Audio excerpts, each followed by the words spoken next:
꿈꾸는 아이를 소개합니다. 꿈꾸는 아이는 모두를 꿈꾸게 합니다. 어린이의 믿음이 자라도록, 부모의 신앙이 성숙하도록, 교회에 희망이 넘치도록 꿈꾸는 아이와 함께할 사역자를 찾습니다. 010-8940-7893으로 문자 주세요. 꿈꾸는 카페 이용 안내. 꿈꾸는 카페는 꿈꾸는 아이 후원을 위한 곳입니다. 메뉴를 확인해 주시고 꿈꾸는 아이와 함께 해주세요.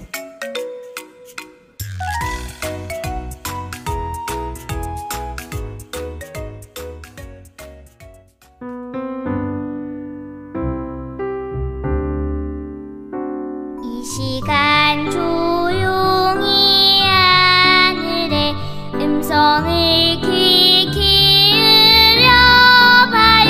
사랑의 예수님처럼 나도 영원히 듣고 싶어요. 꿈꾸는 아이 어린이 여러분, 안녕하세요. 행복한 안식일입니다. 추운 겨울이 지나가고 싱그러운 봄이 되었어요. 날이 따뜻해져서 예쁜 꽃들이 피어나고 있는데 선연계 속에서 하나님의 사랑을 가득 경험하는 그러한 봄이 되기를 간절히 바랍니다. 오늘 말씀의 제목은 새로운 이름입니다. 전도사님과는 다니엘서를 계속해서 연구하고 있는데 6장으로 넘어가기 전에 다니엘과 새 친구들 이야기가 빠졌더라고요. 그래서 다니엘과 새 친구, 또 특별히 이름과 관련된 말씀들을 통해서 하나님께서 오늘 우리에게 들려주시는 음성의 귀를 기울여 보도록 하겠습니다. 여기에 한 사진을 보니까 무려 80년 동안 가장 사랑하고 또 가장 많이 쓰여진 이름이 이렇게 소개되고 있는데요. 어떤 이름이 가장 많이 쓰였죠? 네, 여자 이름으로는 영숙이라는 이름이 80년 동안 정말 많이 이렇게 사용된, 붙여진 이름이라고 하고요. 또 남자의 이름은, 네, 우리 아마 이 중에 우리 친구들 이름이 있을 수도 있어요. 네, 남자들 이름 중에서는 지훈이라고 하는 이름이 가장 많이 쓰였다고 합니다. 여러분, 여러분들은 여러분들의 이름에 만족하시나요? 전도사님 이름은 김진호인데 예전에 학교에서 교과서로 공부할 때 보면은 진호라는 이름이 정말 많이 나와 있었어요.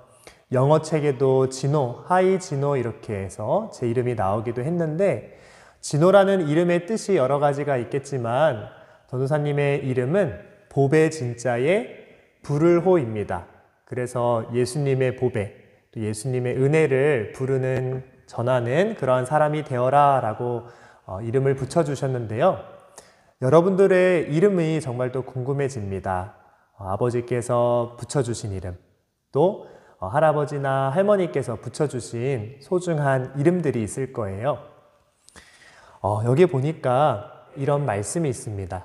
그들 가운데는 유다 자손, 곧 다니엘과 하나냐와 미사엘과 아사랴가 있었더니, 바벨론이라는 나라가 이스라엘을 점령하고 또 당시에 큰 제국을 이루게 되었는데 이스라엘의 많은 왕족들과 포로들을 잡아왔어요.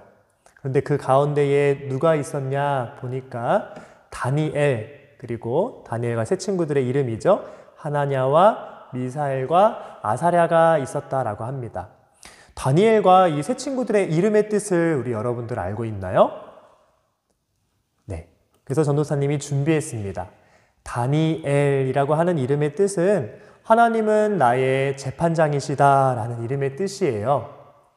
그리고 하나냐는 여호와는 은혜롭다 라는 뜻이고요. 아사랴는 여호와가 돕는다 라는 뜻이고, 미사엘은 누가 하나님께 속했는가 라는 이름이라고 합니다.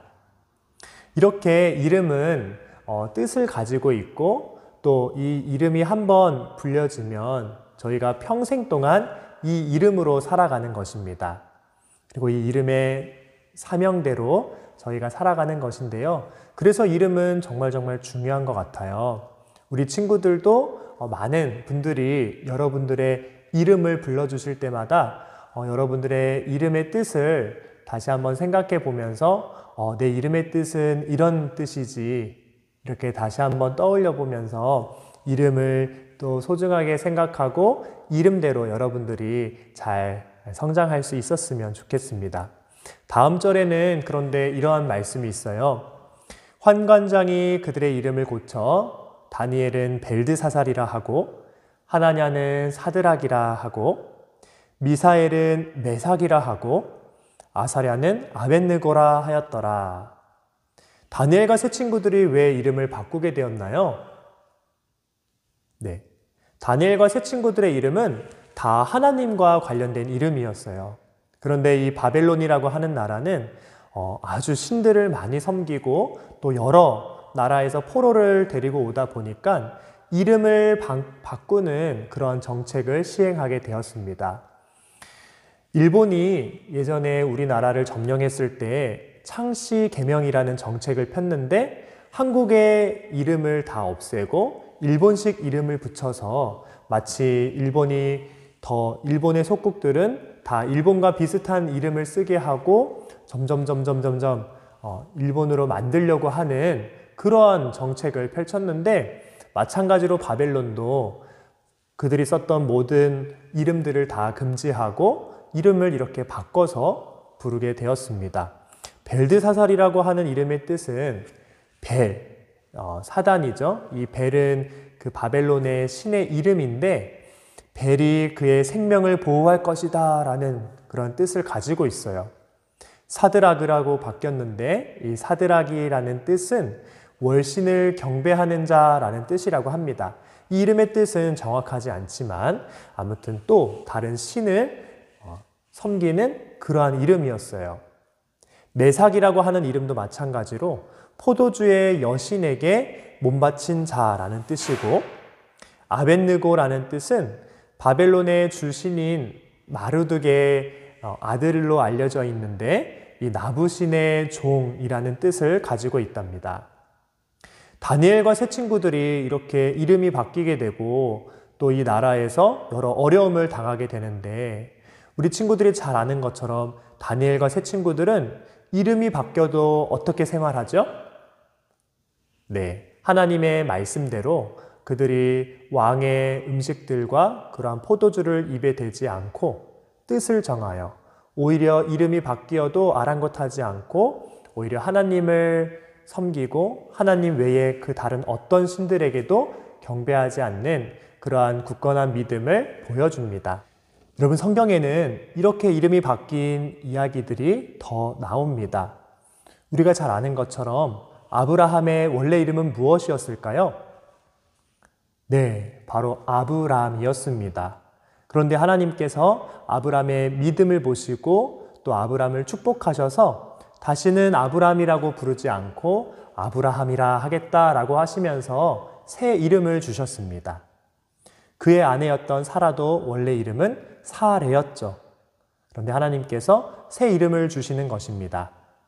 우리가 잘 아는 야곱도 하나님과 겨루어서 하나님께 간절히 간구하고 기도한 후에 하나님께서 그 믿음을 보시고 내가 다시는 너를 야곱이라 부르지 아니하겠다, 이스라엘이라 하겠다라고 하시면서 새로운 이름으로 축복해 주시는 것입니다.